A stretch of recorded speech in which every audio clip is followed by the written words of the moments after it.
Hello, everyone, and welcome to Kilowatt. My name is Bodhi, and I am your host. And this episode is for Friday, the 21st of July. But I'm actually recording this on a Thursday because I have a bunch of things I need to get done on Friday, and I want to make sure I actually get this episode out. So if something big happens, I'll just pop on my computer, I'll record something real quick, and I'll tack it on at the end or the beginning of the show. But yeah, 5 days. Pretty exciting. You know what else is really exciting? 119 degrees in Phoenix. That's what it was today. It was 119 degrees. My wife's car, which was sitting on the concrete in front of the driveway when I was changing her air filter, when I got back in the car, it read 127 degrees. So yeah, that was fun.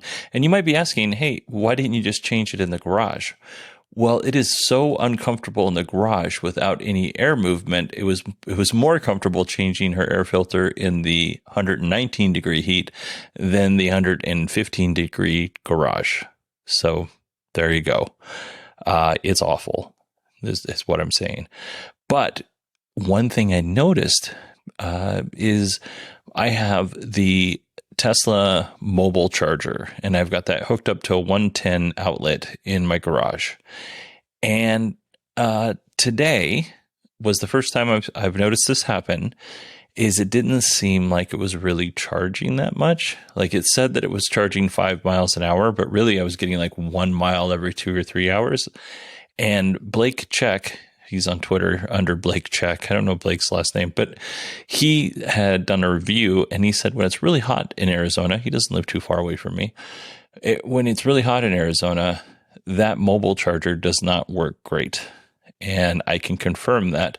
I think I had somewhere close to 120 miles before I plugged it in.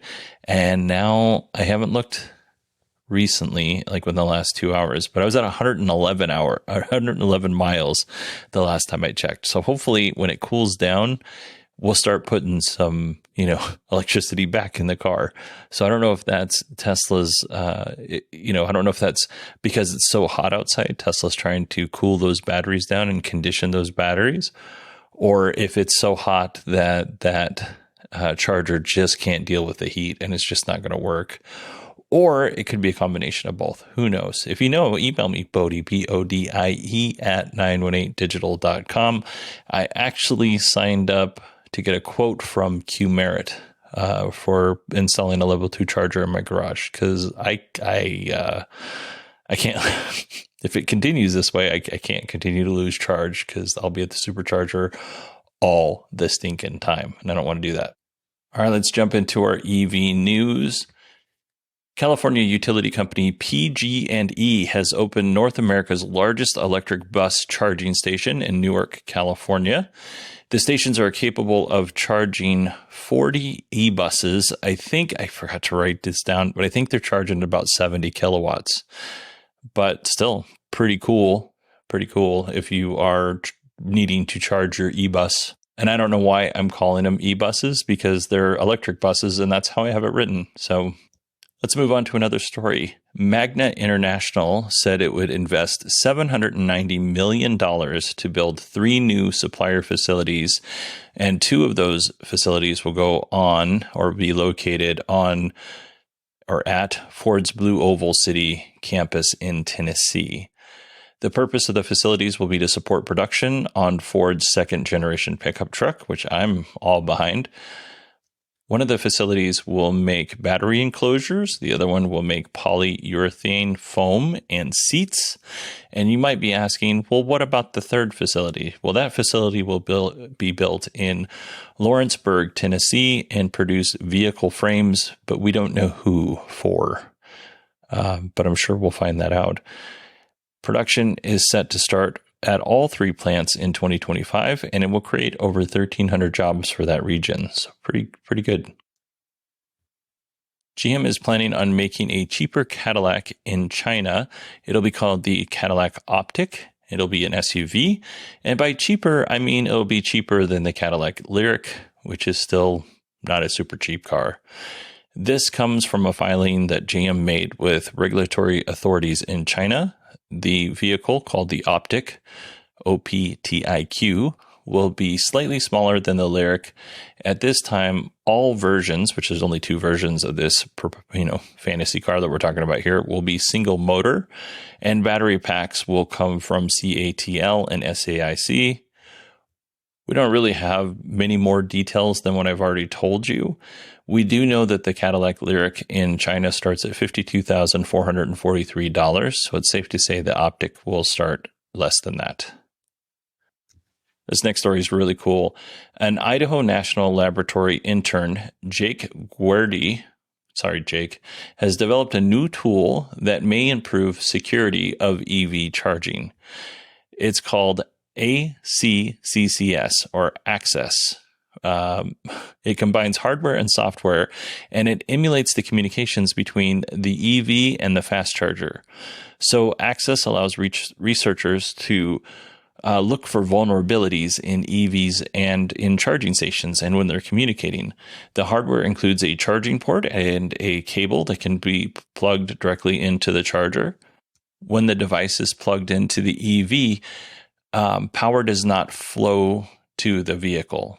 Power is stopped, but the car thinks that power is flowing to the vehicle, and the charger thinks that power is being delivered.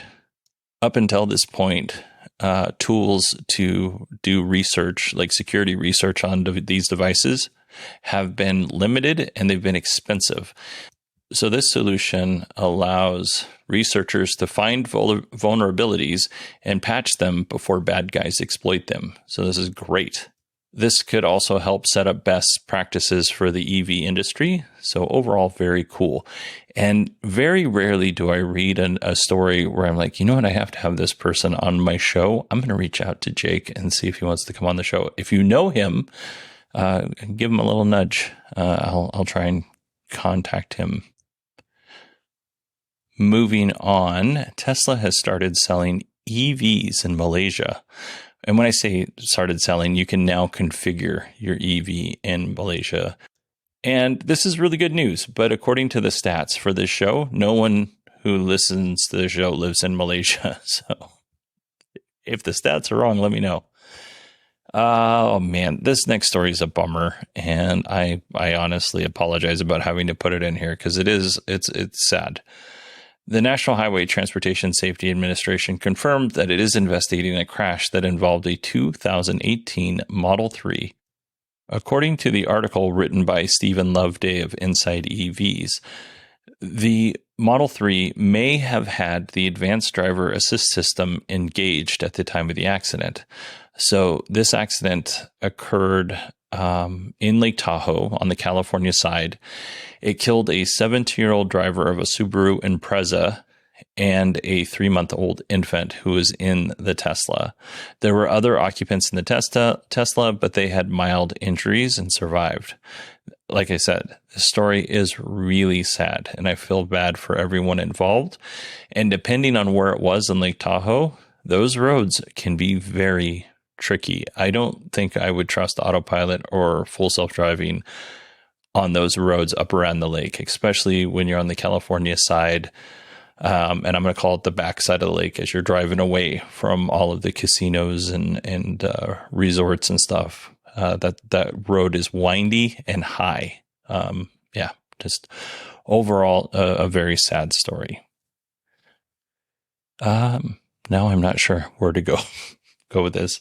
I don't have any more stories. I don't want to leave this on a bummer note. So let's gently move in to our next topic, which is who did Tesla license, or who are they in talks with to license FSD in terms of major manufacturers? Now, I asked you folks, I haven't received a response back, but I'm going to tell you who I think it is. I don't think it's GM because they are very deep into their own autonomous driving. I don't think that it is Ford for the same reason. However, I think Volkswagen or Stellantis would be good options. Stellantis is at the very beginning of their EV autonomy journey. And Volkswagen's, whole infotainment system, their whole software stack is let's just call it fractured at best.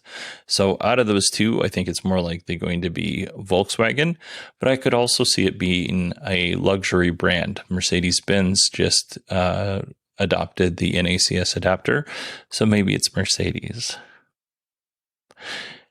All right. It's still sad. I'm still not happy. I'm sorry I left the show on this. I'm a bad host. A professional would not have done this to you.